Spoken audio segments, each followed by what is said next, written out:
तर रामराम मंडळी, अमिताभ बच्चन पुन्हा येत आहे तुम्हाला करोडपती बनवायला. तर कोण बनेगा करोडपती सीझन 16 पुन्हा एकदा प्रेक्षकांच्या भेटीला येणार आहे. 12 ऑगस्ट रोजी कोण बनेगा करोडपतीचा प्रीमियम प्रेक्षकांना बघायला भेटणार आहे. पण ह्या वेळेस हा शो थोड्या वेगळ्या पद्धतीने प्रेक्षकांच्या भेटीला येणार आहे. या शोला जीवन आहे, प्रत्येक वळणावर प्रश्न देखील विचारले जाणार अशी टॅगलाईन देण्यात आली आहे. हा शो सोमवार ते शुक्रवार रात्री ठीक 9 वाजता प्रेक्षकांच्या भेटीला येणार आहे. केबीसी हा भारतीयांचा सर्वात लोकप्रिय शो आहे. 2000 साली हा शो आला होता.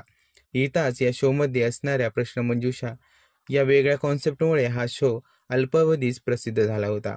अमेरिकेमधील you wants to be a millionaires या शोवर हा शो आधारित आहे. अमिताभ बच्चन हे पुन्हा एकदा ह्या शोमध्ये दिसणार आहे. अमिताभ बच्चन त्यांनी त्यांच्या रोजच्या जीवनाबद्दल सांगितले.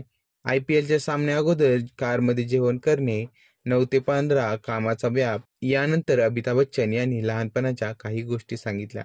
कॉलेजच्या जीवनामध्ये खेळण्यासाठी असणारा उत्साह, लहानपणी छोट्या स्क्रीनवर सामने बघायचा आनंद, तर कॉलेजमध्ये स्पर्धा चालू असताना चालू असणारी कॉमेंट्री, अशा लहानपणीच्या गप्पा या प्रसंगी अमिताभ बच्चन यांनी सांगितल्या.